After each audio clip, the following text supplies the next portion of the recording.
Acara selanjutnya yaitu tausiah.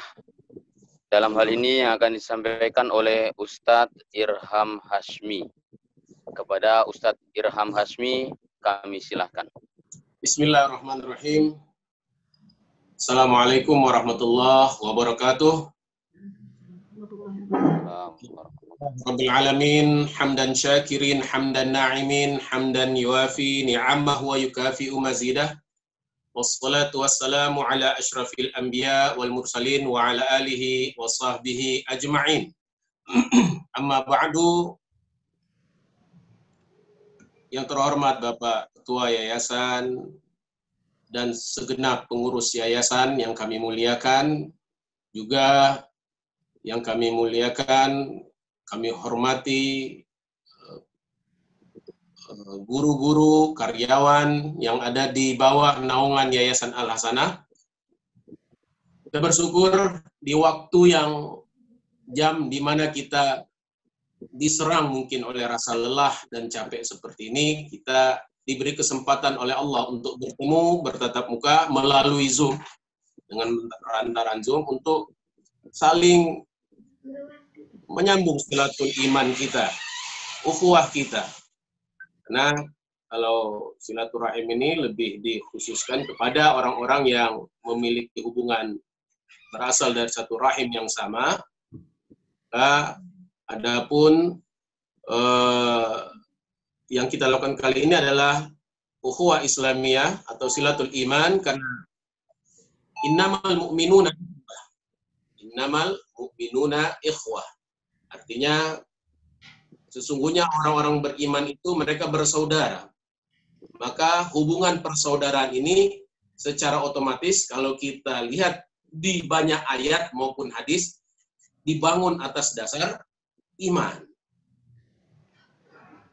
Tidak mungkin kita akan selamat seandainya dasar-dasar dari ukhuwah ini kita bangun di atas sesuatu yang lain. Ada geng motor, ada persatuan supporter tertentu, ada persatuan orang misalnya yang hobi yang sama, supporter bola yang sama, atau ikatan kampung, tapi semuanya ini nanti akan bertengkar satu dengan lainnya di hari kiamat. Kalau kata Allah dalam surat Az-Zukhruf, kalau nggak salah ayat 67, semuanya nanti akan saling bertengkar, kecuali orang-orang yang mendasarkan saat hidupnya di dunia persaudaranya atas dasar iman. Mereka senantiasa bersama, mendukung satu dengan lainnya, kecuali orang-orang yang membangun ukhuwahnya bukan di atas dasar iman. Saudara yang dirahmati Allah Subhanahu wa taala, innamal mu'minuna ikhwatun fa aslihu baina akhawaykum wattaqullaha la'allakum turhamun. Ukhuwah kita inilah yang menjadi penyebab datangnya rahmat Allah kepada kita. Makanya yang namanya ukhuwah itu, indahnya ukhuwah, nikmatnya ukhuwah, yang merupakan bagian dari tanda nikmatnya iman, itu merupakan pemberian dari Allah. Tidak bisa sembarang orang mendapatkannya, kecuali mereka mendirikannya di atas keimanan. Kita lihat dalam sejarah Rasulullah SAW, pada masa Rasulullah, bagaimana beliau bisa mempersaudarakan antar kaum muhajirin dan ansor, orang-orang yang hijrah ke Madinah, tidak membawa apa-apa, hidup dalam kesusahan, tapi Rasulullah persaudarakan mereka dengan kaum ansor, orang-orang yang menolong mereka. Dan pada akhirnya sampai berbagi rumah.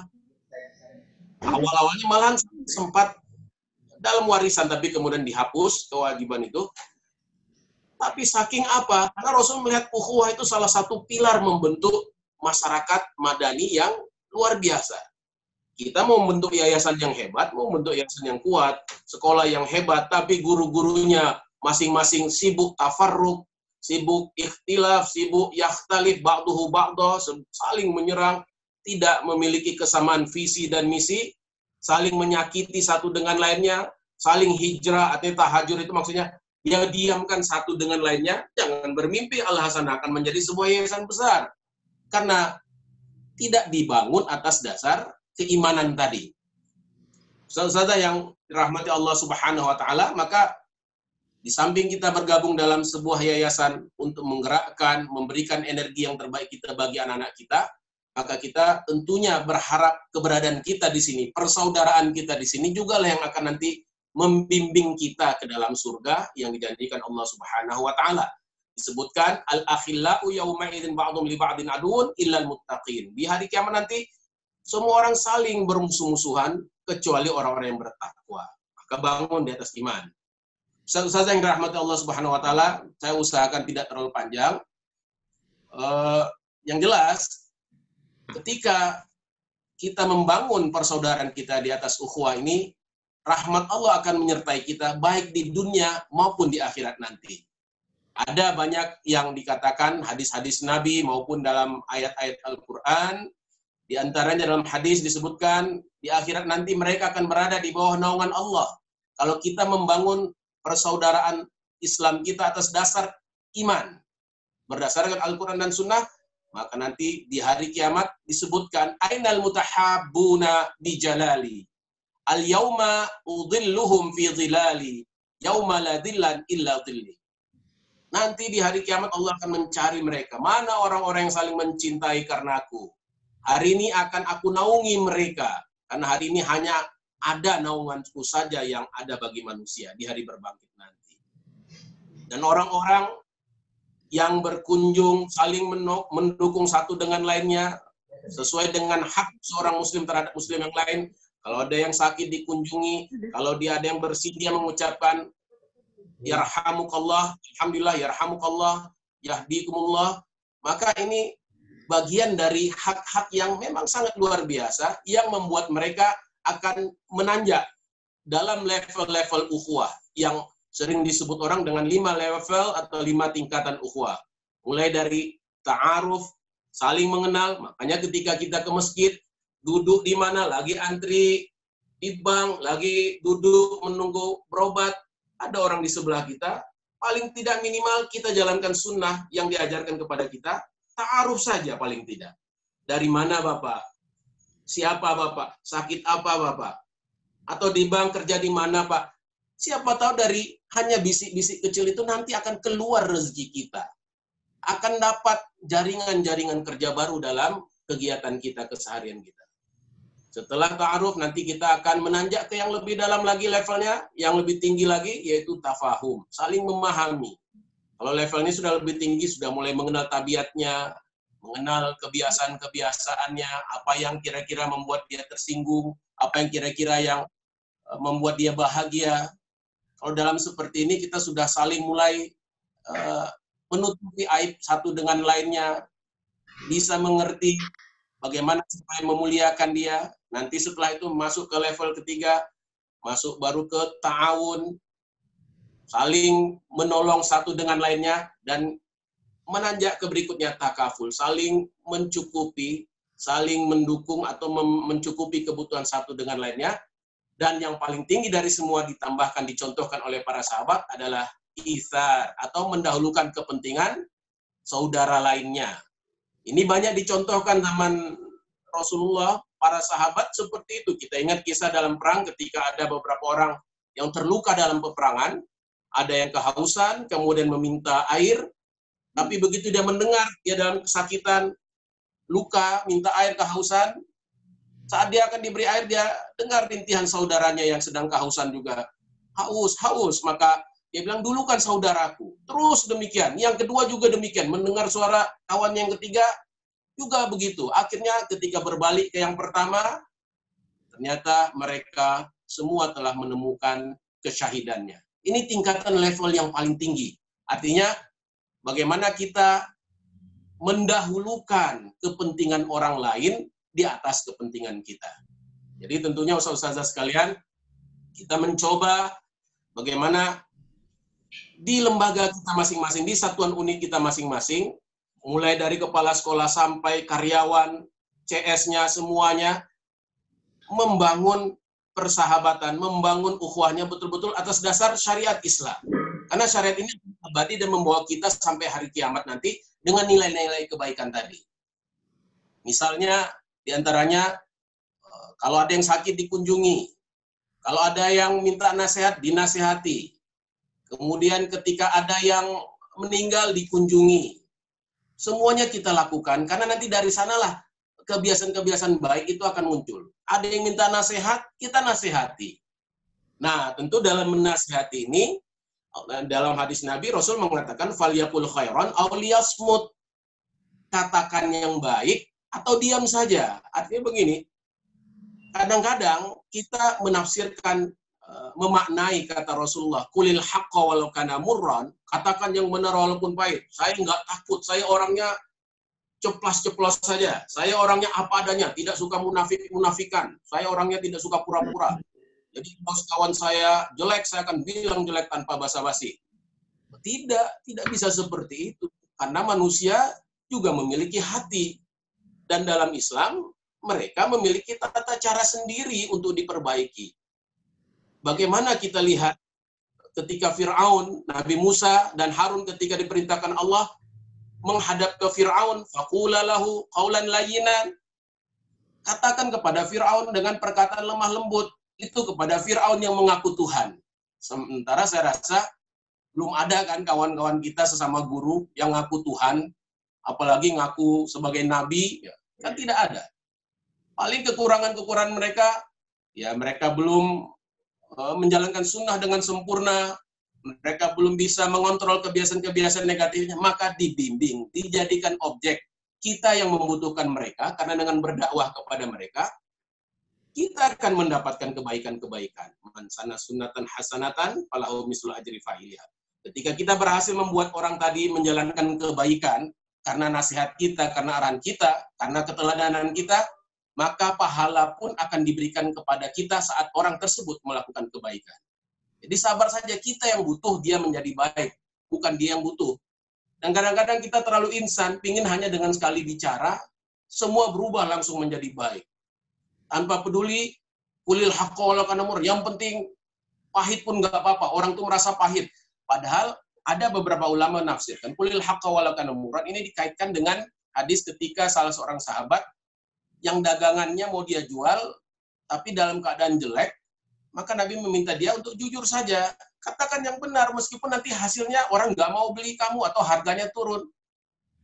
Cuma kadang-kadang kita memaknainya, ya biarlah orang tersinggung dengan kata-kata saya, yang penting sudah saya tegur. Yang penting dia sudah tahu saya nggak suka gitu. Oh tidak. Rasulullah itu luar biasa. Bagaimana dia menasihati orang, bagaimana dia mendakwahi para sahabatnya tanpa menyinggung perasaan. Kecuali kalau sudah luar biasa, itu pun bisa diperangi ketika Islam sakiti misalnya. Tapi ketika dalam keseharian, ketika dalam ini, beliau selalu berusaha tidak menyebut nama ketika menegurnya. Kadang-kadang diajaknya dulu, diajak berbicara berdua saja, atau kadang-kadang dia pakai bahasa secara umum, sehingga tidak mempermalukan seseorang saja. Itu kan keteladanan Rasulullah. Jadi jangan bangga kita kalau kita sekali bicara yang tersinggung 10 orang langsung. Sekali ngajak orang kepada kebaikan, musuhan 3 hari, musuhan 2 minggu.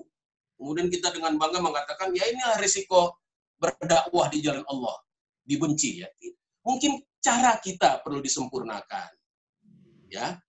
Karena luar biasa sekali, ustaz-ustazah sekalian, lidah yang tidak terkendali, meskipun itu dalam kebaikan, falyakul khairan aw liyasmut itu, khairan itu kan harus dilihat juga.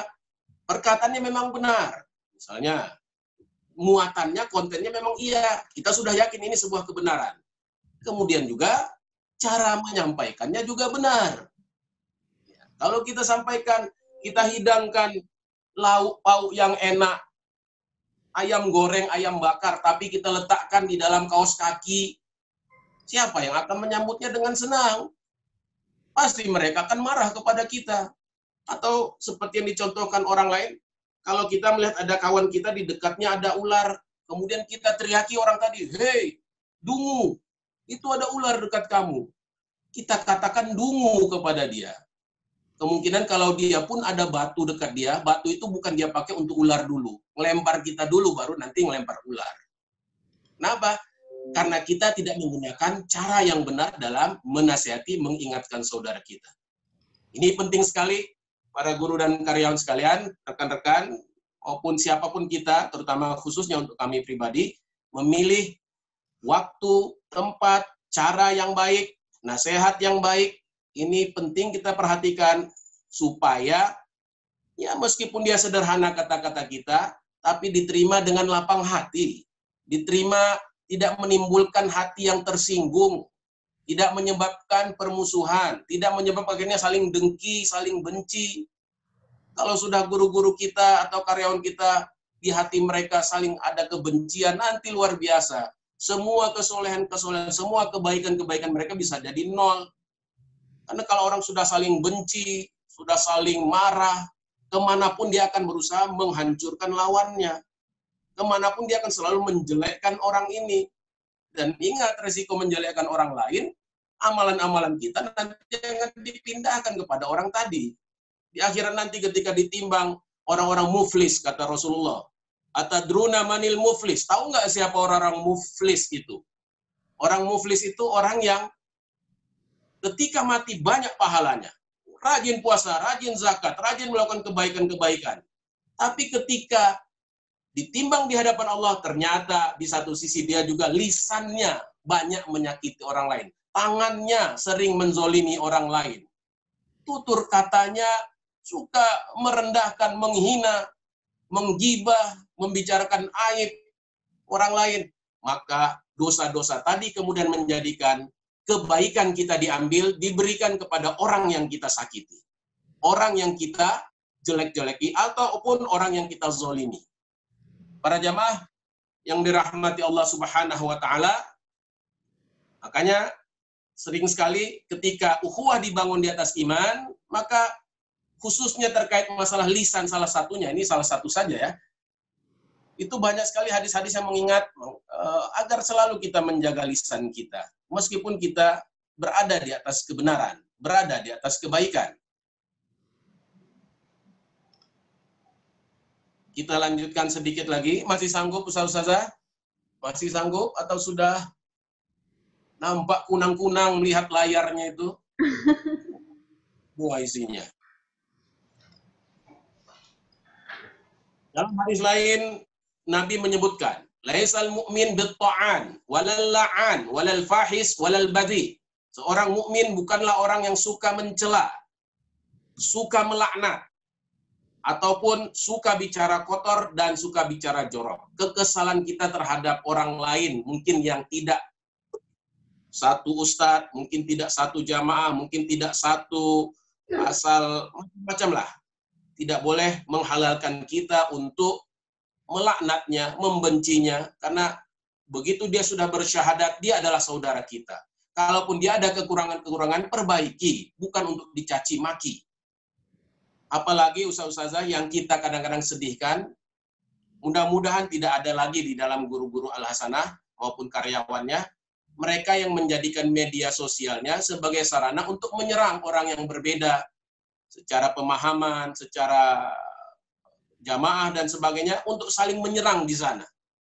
Saya harapkan ini tidak terjadi ya, maksudnya memalukan lah istilahnya. Kok yang tidak pernah dilakukan Rasulullah justru semangat dilakukan kita. Dan kita menganggap ini kulil haqqa walau kana murran. Padahal justru itu tidak pada tempatnya. At-tahrish ini namanya. Tahrish itu kita menimbulkan sifat-sifat provokatif. Menjatuhkan orang lain. Meskipun kita tidak setuju dengan metode dakwahnya, tapi tidak bisa apa hak kita untuk menghakiminya dia. Sementara kita tidak pernah bertemu dan bertanya langsung, klarifikasi, tabayun dengan dia. Ini fitnah yang mungkin terjadi mulai dari zaman Khalifah Ali radhiyallahu anhu, bahkan di masa kita sekarang ini, ketika antar jamaah bergerak, namun tidak ada, ya mungkin saling tafahum antar mereka. Tidak ada saling bertemu untuk menceritakan kenapa begini, kenapa begitu. Mudah-mudahan ini tidak terjadi di dalam level guru Al-Hasanah.